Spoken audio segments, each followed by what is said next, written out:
হাসিনা যেদিন পলালো সেদিন হাসিনা একটা গান করছে জানেন, কতজনকে কত কি দিলাম, যাবার কাছে এক চামচারও দেখা না পাইলাম। আপনারা হাসিনা পলানোর ভিডিও দেখছেন? আমি দেখেছি হাসিনা সামনে সামনে যায়, পিছনে আর বোন শেখ রেহানা যায়, হাসিনা খেলে বারবার তাকায়।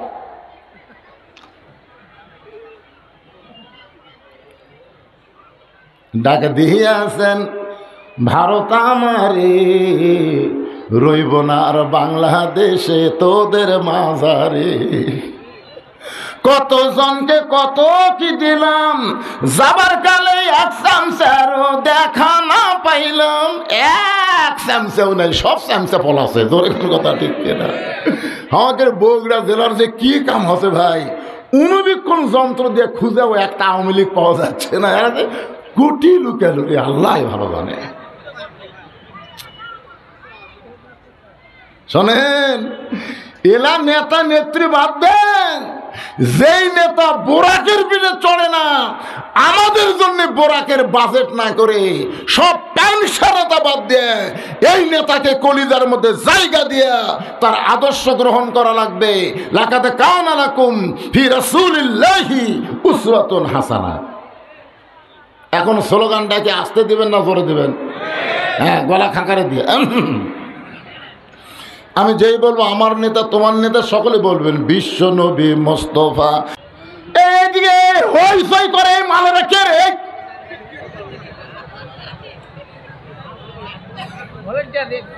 এই মেয়ে মানুষের জন্য ওয়া শুনবার কে কথা? যে মেয়েরা স্বামীর কথাই শোনে না। আল্লাহ রাসূল ফাতেমার হাত ধরে বললেন, ফাতেমা, আল্লাহর পরে কাউকে যদি সেজদা দেওয়ার হুকুম থাকতো তোমাকে বলতাম আলীর পায়ে সেজদা কর, কিন্তু আল্লাহ ছাড়া কাউকে সেজদা দেওয়ার হুকুম নাই। এ কথার দ্বারা নবী বুঝাইলেন মেয়ে মানুষের কাছে আল্লাহর পরে সবচাইতে দামি সেই ব্যক্তি হলো তার স্বামী। এরা স্বামীর কথাই শোনে না, এরা আমার ওয়াজ শুনবে যাচ্ছে। ওয়াজ যদি শোনেন, আমি মেয়েদের জন্য 10 মিনিট একটা ওয়াজ নিয়ে যাচ্ছি। 10 মিনিট একটা ওয়াজ কর্ম, ওরা একটা ফেরেস্তার মতন ভালো হয়ে যাবে, কিন্তু মুখ বন্ধ করা লাগবে। হইছো ঈদে কি শুরু হয়ে গেল? গত বছরও যা দেখলাম এবছরও তাই। গত বছর এপ্রিল মাসে মাহফিল করছি, মনে আছে আপনাদের? সেই গরম। আর এবার হলো পহেলা মাঘ। কি অবস্থা শোনেন, আপনারা যারা বসে আছেন, আপনাদের বউ যদি ওর মধ্যে হইচই করে, আপনি কিন্তু জান্নাতে যাওয়া পারবেন না। কারণ হাদিসে বলা হয়েছে আদ-দায়ুসু লা ইয়াদখুলুল জান্নাহ, দায়ুস কোনদিন জান্নাতে যাবে না। সাহাবারা বললেন, হুজুর দায়ুস কোন নারী? রাসূল বলেন, নারী না রে, ওই সকল মরদ মানুষ যাদের অধীনে নারীরা হইচই করে, পর্দা করে না। হ্যাঁ, আপনারা মাহফিলের ভলেন্টিয়ার যুবক কোথায় গেল? এরা মা বোনদের জবান বন্ধ করে দাও, আর মা বোনদের আসার রাস্তা বন্ধ করে দাও। আর লাগবে না, যা চাচ্ছে আর লাগবে না। আমার বাবাদেরকে আমি আজকে রজব চাঁদের মেয়েরাদের ওয়াজ শোনাচ্ছি। আপনারা একটা সাইজ হয়ে বসে যান। এই কালারা বুঝলেন, নামাজ পড়ে না তো বেদব হয়ে গেছে। আমি কই সাউন্ড কমে দাও, ই দিও নয় আরো করে দেয়। কে পাগলারা বোঝা যায়? এই সাউন্ড বোঝা যাচ্ছে? মাইক চলাস বুঝিস না? আমি জীবনে কোনো মাইকের বিরুদ্ধে কথা বলি না, কোনোদিনও না। এরা বদমাইশ, এক ওয়াক্ত নামাজ পড়ে না। এরকে মাইক গান বাজনা ভালো চলে, বুঝলেন? ওয়াজ আসলে পো পা পিয়া পো করে। কি আমার কথা কি আপনারা বুঝতে পারতেছেন? সাপটা আবার যখন কামড় মারে, আবু বকর বলে, সাপরে তোর কি একটু দয়া হয় না? নবী আমার উরাতের উপরে ঘুম পাড়তেছে, আর তুই বারবার আমার পায়ে কামড় মারিস, মার মার, আমি মরে যাব, কিন্তু আমার নবীরে আমি ঘুম থেকে চেতন করব না। সাপটা বলে, আল্লাহ 2 বার কামড় দিলাম, এরপরেও তো পা টান দেয় না। আল্লাহ বলে, আবার কামড় মার, আবার কামড় মার, আবার কামড় মার। 5 বার সাপটা কামড় মারছে। বিষের যন্ত্রণায় গোটা দেহ থরথর করে কাঁপতেছে। এক ফোঁটা চোখের পানি অসতর্ক মুহূর্তে নবীর গাল মোবারকে পড়েছে। নবী আমার আস্তে করে চোখ মেলে দেখে আবু বকর কাঁদতেছে।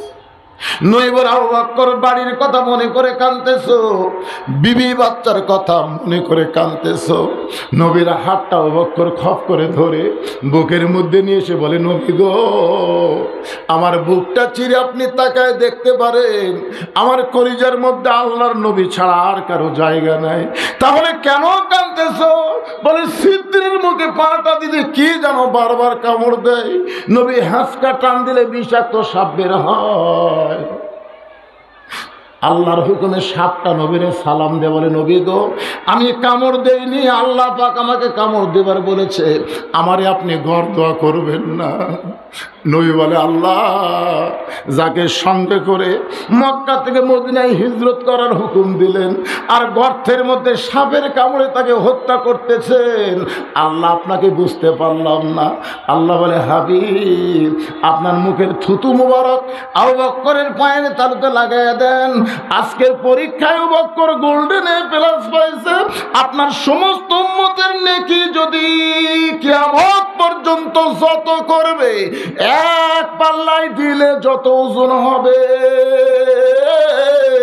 আবু বকরের গাড়ে সুরের নেকি যদি অন্য পাল্লায় দেন, এর চাইতে বেশি নেকি হবে। আমি নৌকায় উঠলাম, বিশাল নৌকা, 2 ঘন্টা লাগবে। নৌকা যখন নদীর মাঝখানে, ওই 100 যাত্রীর মধ্যে 2টা হিন্দু ছিল। কয়েকজন? আল্লাহর কে কাম, আসমানে ম্যাক করে বাতাস শুরু হয়ে গেল।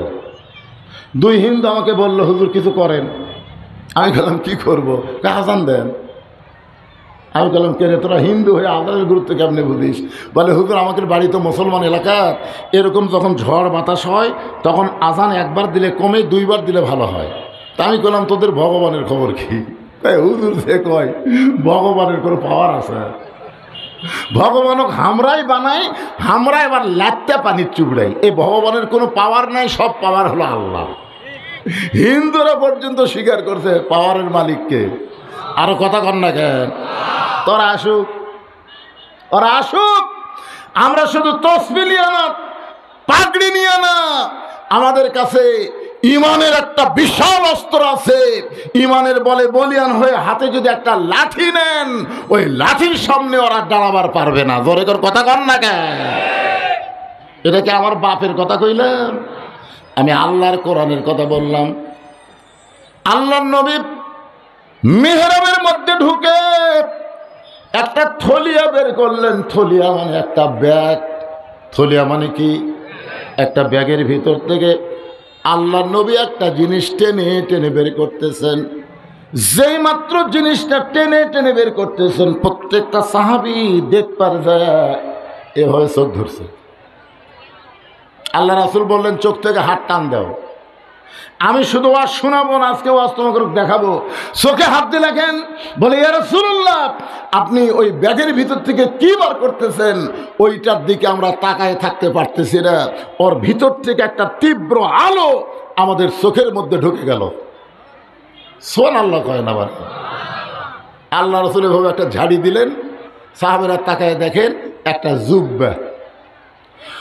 ওসমান গনি বলে, ইয়া রাসূলুল্লাহ, জীবনে বহু জুব্বা পরে আপনি আমাদের সামনে নামাজ পড়ালেন, আজকে এই জুব্বা দিয়ে আমাদের কি ওয়াজ শোনাবেন? আল্লাহর নবী বললেন, সাহাবেরা রে, যে জুব্বা আজকে তোমাদেরকে আমি দেখাইতেছি বাবা, এই জুব্বা পরে একদিন আমি কাবার পাশে ঘুমাইছিলাম।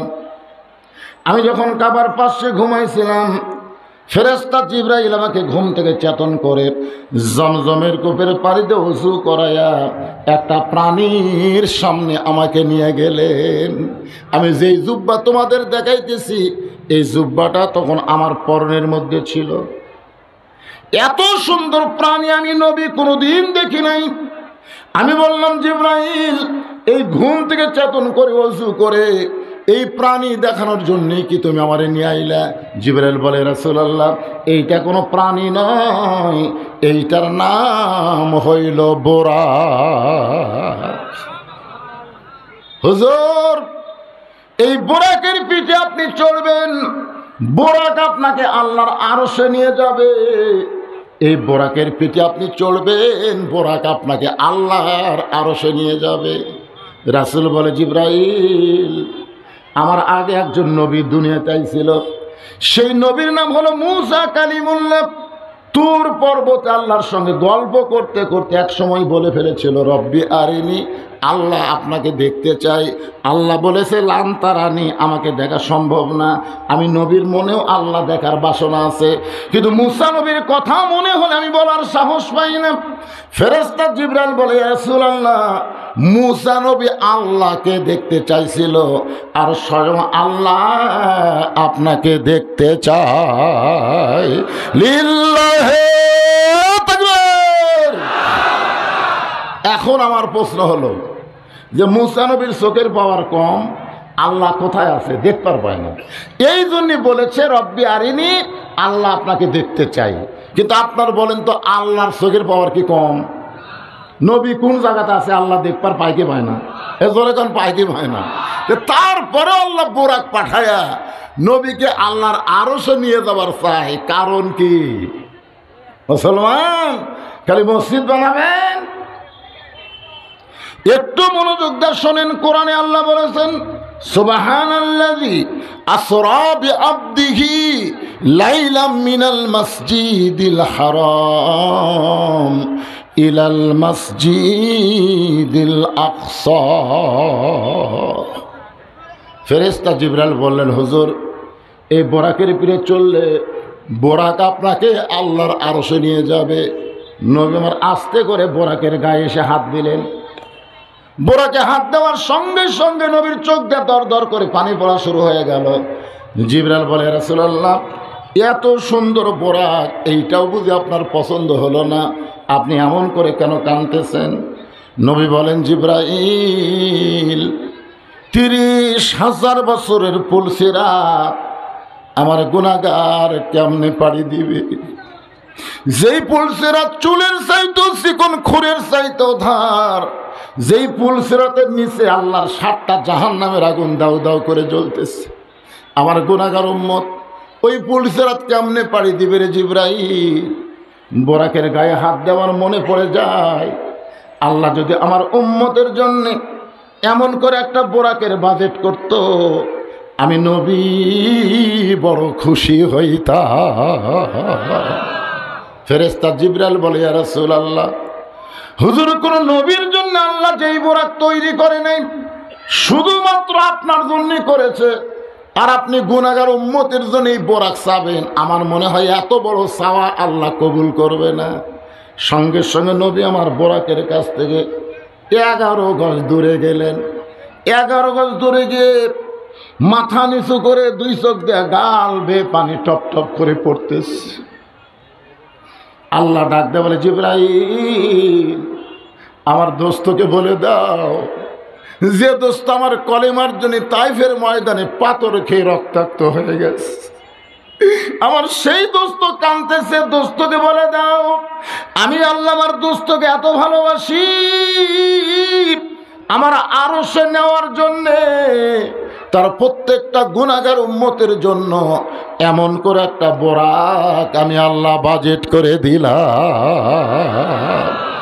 যেই নবী আল্লাহর আরশে যাওয়ার সময় আমাদের মতন গুনাহগার উম্মতকে ভোলে না, আমরা সেই নবীরে কেমনে ভুলে যাই? আজকে দুনিয়ার সমস্ত পাংশা নেতা বাদ দিয়া মোহাম্মদ রাসূলকে আমাদের নেতা হিসাবে মানতে হবে। এখন স্লোগান দিলে আপনারা সবাই বলবেন, আমার নেতা তোমার নেতা। আল্লাহ আল্লাহ, যারা বলেনি আল্লাহ, এরা মেম্বারের স্লোগান দেয়, চেয়ারম্যানের স্লোগান দেয়, এমপির স্লোগান দেয়, আর নবীর বিশ্ব নেতার স্লোগান দেয় না। এরা মরার 1 বছর আগে তান বোবা হয়ে যায়, বোবা। এবার গলা খাঁকারে দেন সবাই। কি রে, হাসিনা যেদিন পলালো সেদিন হাসিনা একটা গান করছে জানেন? কত জনকে কত কি দিলাম, যাবার কাছে এক চামচারও দেখা না পাইলাম। আপনারা হাসিনা পলানোর ভিডিও দেখছেন? আমি দেখেছি হাসিনা সামনে সামনে যায়, পিছনে আর বোন শেখ রেহানা যায়, হাসিনা খেলে বারবার তাকায়।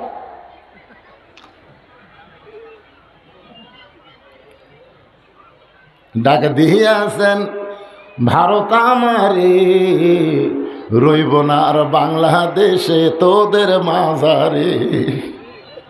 কত জনকে কত কি দিলাম, যাবার কালে এক চামচারও দেখা না পাইলাম।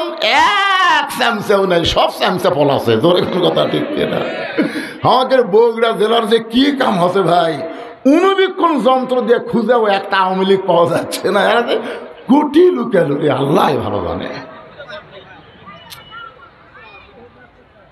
শোনেন, এলা নেতা নেত্রী বাদ দেন, যেই নেতা বোরাকের পিঠে চড়ে না, আমাদের জন্য বোরাকের বাজেট না করে সব প্যাংসারতা বাদ দিয়ে এই নেতাকে কলিজার মধ্যে জায়গা দিয়া তার আদর্শ গ্রহণ করা লাগবে। লাকাদ কানা লাকুম ফি রাসূলিল্লাহি উসওয়াতুন হাসানা। এখন স্লোগানটাকে আসতে দিবেন না জোরে দিবেন? হ্যাঁ, গলা খাঁকারে দিয়ে। আমি যেই বলবো আমার নেতা তোমার নেতা, সকলে বলবেন বিশ্ব নবী মোস্তফা আমার নেতা তোমার নেতা। এবার বোঝা গেল। আল্লাহর বান্দার একটু মনোযোগ দিয়ে শুনবেন। আল্লাহ যখন প্রত্যেকটা উম্মতের জন্য বরাক বাজেট করলো, তখন নবী বোরাকের পিঠে চললেন। বোরাক ঘোড়ার মতন দৌড়ানো শুরু করলো, ঘোড়ার মতন। মাইকের সাউন্ডটা ক্লিয়ার করো বাবা, দেখো তো ঠিক মতো হচ্ছে কিনা। বোরাক পিঠে চললে বোরাক কোথায় নিয়ে যাবে? কিন্তু বোরাক ঘোড়ার মতন দৌড়ানো শুরু করলো। নবী বললেন জিবরাইল, যেই বোরাকের পিঠে চললে বোরাক আল্লাহর আরশে নিয়ে যাবে, সেই বোরাক ঘোড়ার মতন মাটি দিয়ে দৌড়ায়। আরশ কি মাটিতে নাকি? ফেরেশতা জিবরাইল বলে রাসূলুল্লাহ, কিছুক্ষণ পর যাওয়ার পরে আপনাকে কষ্ট করে একটু বোরাকের পিঠ থেকে নামতে হবে। নবী বললেন জিবরাইল, বোরাকের পিঠ থেকে যেখানে নামবো ওই জায়গার নাম কি? ফেরেশতা জিবরাইল বললেন, ওই জায়গার নাম হলো বাইতুল মুকাদ্দাস। নবী বললেন জিবরাইল, এই বাইতুল মুকাদ্দাস আমার কাম কি? জিবরাইল বললেন, হুজুর আপনাকে 2 রাকাত নামাজ পড়ান লাগবে। 2 রাকাত নামাজ পড়া লাগবে না পড়ান লাগবে? নবীর দল যারা করে তারা শুধু নামাজ পড়ে না, তারা নামাজ পড়াবারও পারে। তোমরা কোন কথা ঠিক কিনা? আজকে বাংলাদেশে দেখেন তো, সব দলের লোকেরা কি নামাজ পড়াবার পারে? কথা কয় না কেন? অনেক দলের লোকেরা নামাজ পড়ে কিন্তু পড়াবার পারে না। আমাদের বিশ্বনবীর উম্মত যারা হবে তারা নামাজ শুধু পড়বে না, প্রয়োজন হলে 2-1 ওয়াক্ত তাদেরকে নামাজ পড়ানোও লাগতে পারে। জোরে কোন কথা ঠিক কিনা? হ্যাঁ, আল্লাহর নবী 2 রাকাত নামাজে ইমামতি করলেন। ফেরেশতা জিবরাইল বলে, রাসূলুল্লাহ আপনার পিছনে যারা নামাজ পড়লো আপনি কি তাদের চেনেন? নবী বললেন, জিবরাইল ভাই এই জগতের কারোর সঙ্গে তোমার পরিচয় নাই। জিবরাইল বললেন, 1,24,000 মতান্তরে 2,24,000 নবী রাসূল আজকে আপনার পিছনে ইক্তেদা করেছে। আজ থেকে আপনি হলেন ইমামুল আম্বিয়া, ইমামুল মুরসালিন। রে সাহাবীরা, যেই জুব্বা আমি তোমাদের দেখাইতেছি বাবা, এই জুব্বা পরে আমি সমস্ত নবী রাসূলের ইমামতি করেছি। সাহাবীরা রে, এই জুব্বা পরে আমি 7 আসমান পাড়ি দিয়ে আল্লাহর আরশে গেলাম। আমি 7 আসমান পাড়ি দিয়ে আল্লাহর আরশে গেলাম। এই জুব্বা পরা অবস্থায় সিদরাতুল মুনতাহা, একটু মনোযোগ দিয়ে শোনেন, আল্লাহ বোরাককে কাইরা নিয়ে আর একটা যানবাহন দিল। সেই যানবাহনের নাম হলো রফরফ। সেই যানবাহনের নাম কি? গত বছর যেরকম পরিবেশ হলো এবারও সেরকম একই। এইদিকে হইচই করে মালেরা কে রে?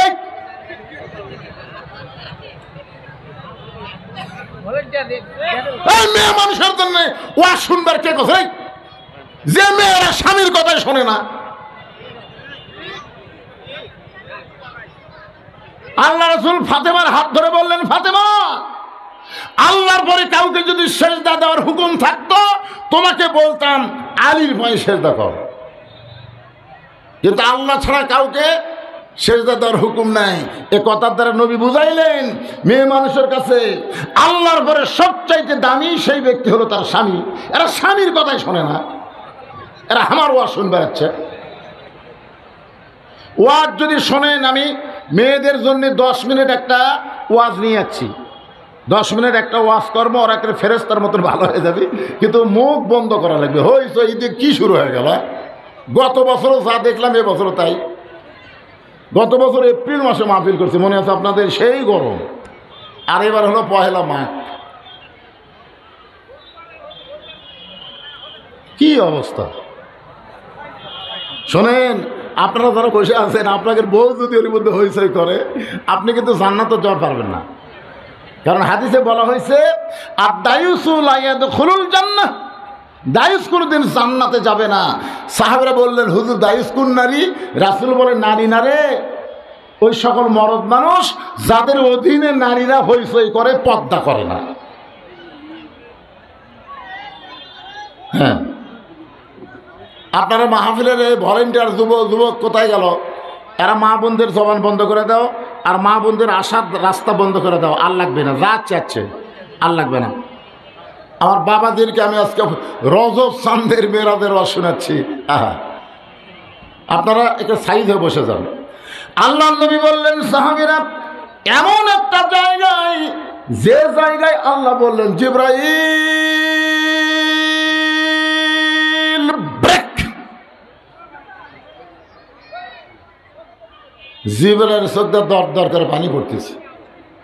জিবরাইল মনে করছিল যে নবীর ওসিলায় আমি একটু আল্লাহ দেখবো, কিন্তু আল্লাহ যখন বললেন, জিবরাইল তুমি ব্রেক করো, এখান থেকে তুমি জিবরাইল আর আসতে পারবা না, সঙ্গে সঙ্গে ফেরেশতা জিবরাইল ব্রেক করেছে।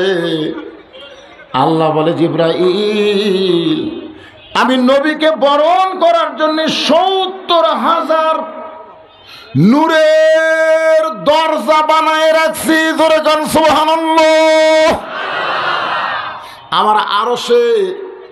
আমার আরশে নিমন্ত্রণ করেছি, আমন্ত্রণ করেছি নবীকে সম্বর্ধনা দেওয়ার জন্য ৭০,০০০ নূরের দরজা।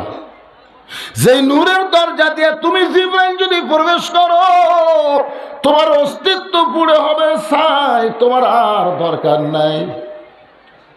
সঙ্গে সঙ্গে জিবরাইল ব্রেক হয়ে গেলে নবী যখন একা একা রওনা দেয়, পিছন দিক থেকে জিবরাইল বলে, রাসূলুল্লাহ, হুজুর আমার বেয়াদবি নেবেন না, হুজুর আমার বেয়াদবি নেবেন না। আপনি জমজমের পুকুরে পানিতে ওযু করার সময় যেই জুতা জোড়া আপনার পায়ে আছে, এই জুতা পায়ে দিয়েই কি আপনি আল্লাহর আরশের দিকে রওনা দিবেন? সঙ্গে সঙ্গে নবী আমার পায়ের জুতা খুলতে চায়। আল্লাহ ডাকদা বলে, মুসা নবীর পায়ের ধুলাই, মুসা নবীর পায়ের ধুলাই তুর পাহাড় ধন্য হয়, নূর নবীজির জুতার ধুলাই আল্লাহর আরশ ধন্য হয়। জোরে কান সুবহানাল্লাহ।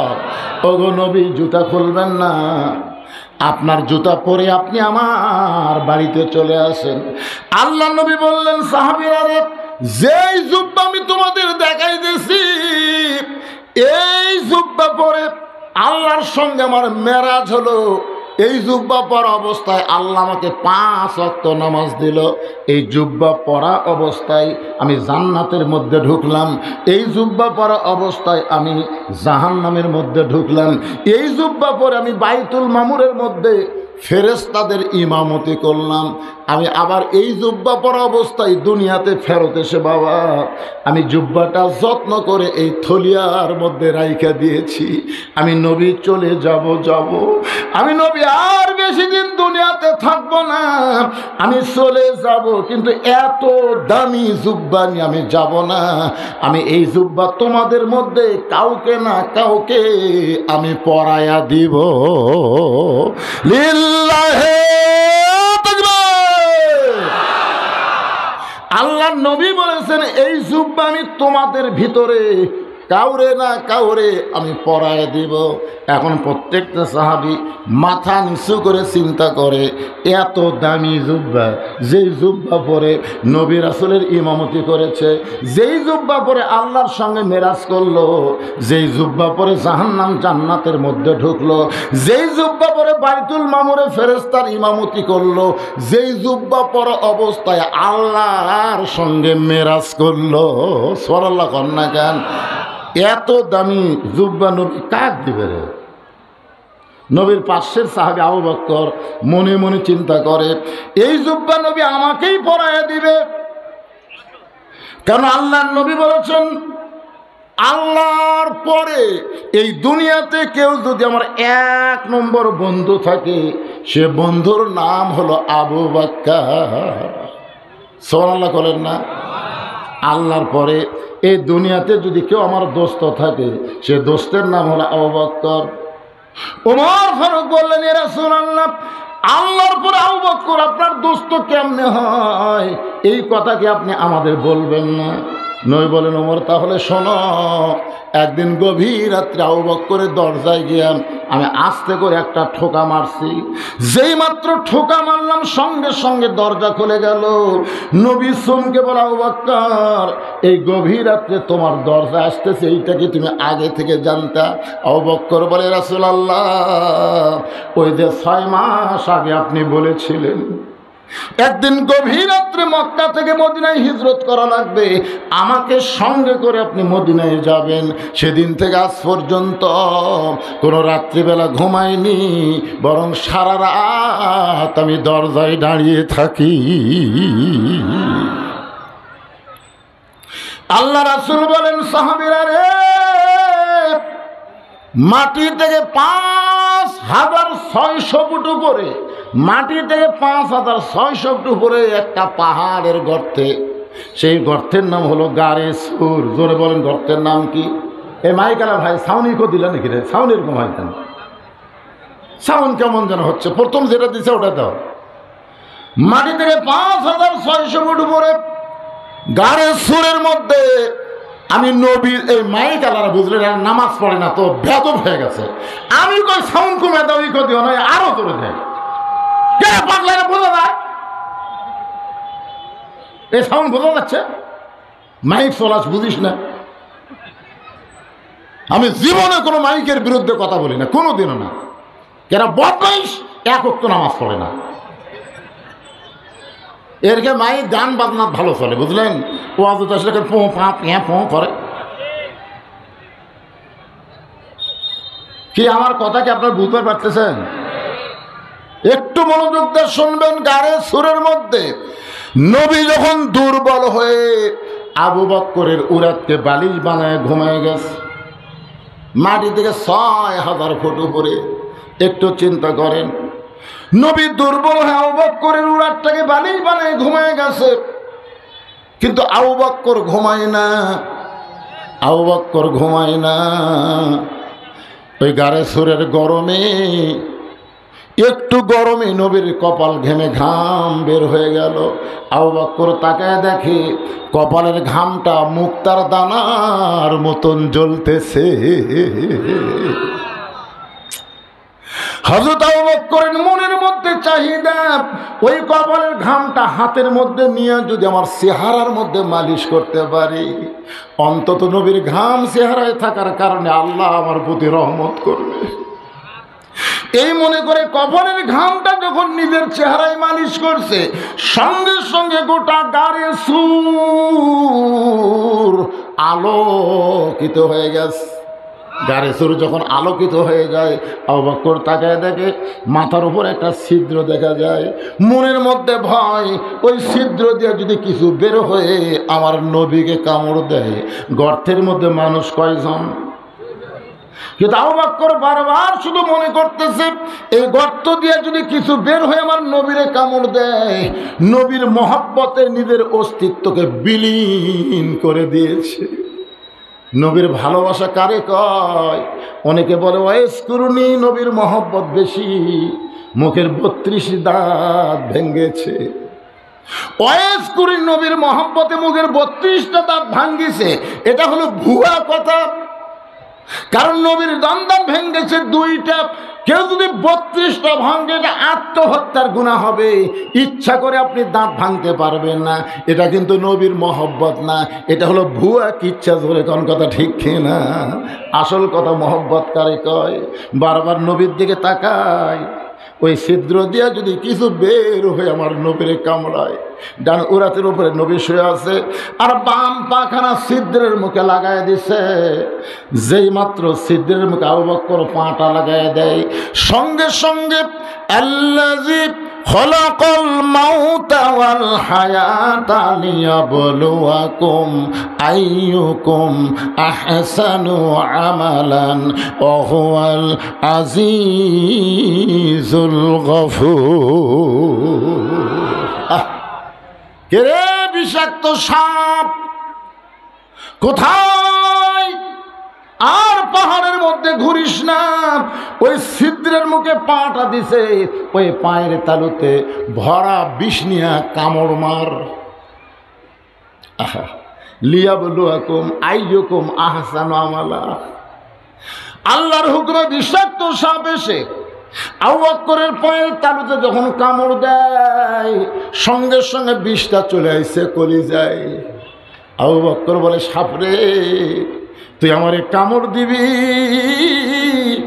আর বিষের যন্ত্রণায় আমি পা টান দিব, এইটা মনে করিস না রে সাপ, আমি মরে যাব, কিন্তু পা টান দিয়ে আমার নবীরে কামড় দেওয়ার সুযোগ তোরে আমি দেব না। সাপটা বলে, আল্লাহ আপনার হুকুমে কামড় দিলাম বিষ নিয়া, কিন্তু পা তো টান দেয় না। আল্লাহ বলে, আবার কামড় মার।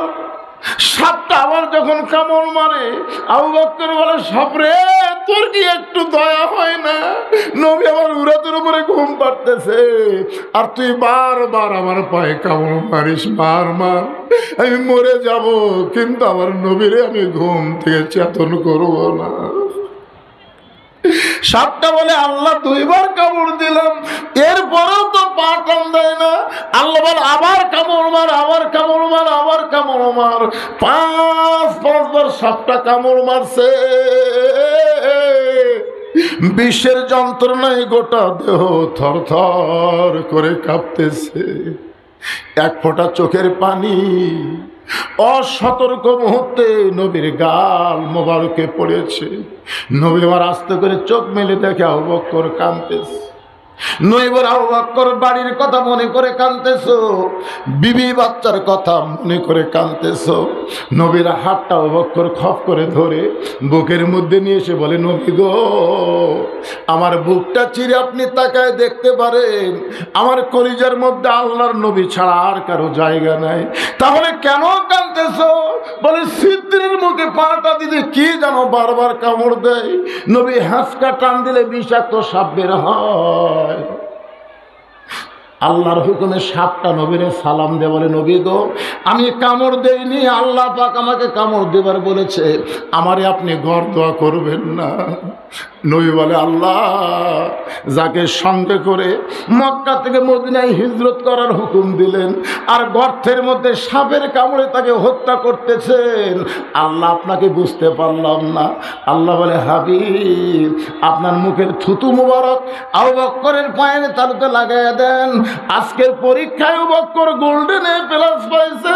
আপনার সমস্ত উম্মতের নেকি যদি কিয়ামত পর্যন্ত যত করবে, এক পাল্লায় দিলে যত ওজন হবে, আবু বকরের গাড়ে সুরের নেকি যদি অন্য পাল্লায় দেন, এর চাইতে বেশি নেকি হবে। রাসূল বলে, আবু বকর, সাপটা একবার কামড় দিলি তুমি তো আমাকে চেতন করতে পারতে, কিন্তু আমার চেতন না করে বারবার সাপের কামড় খাইলা কেন?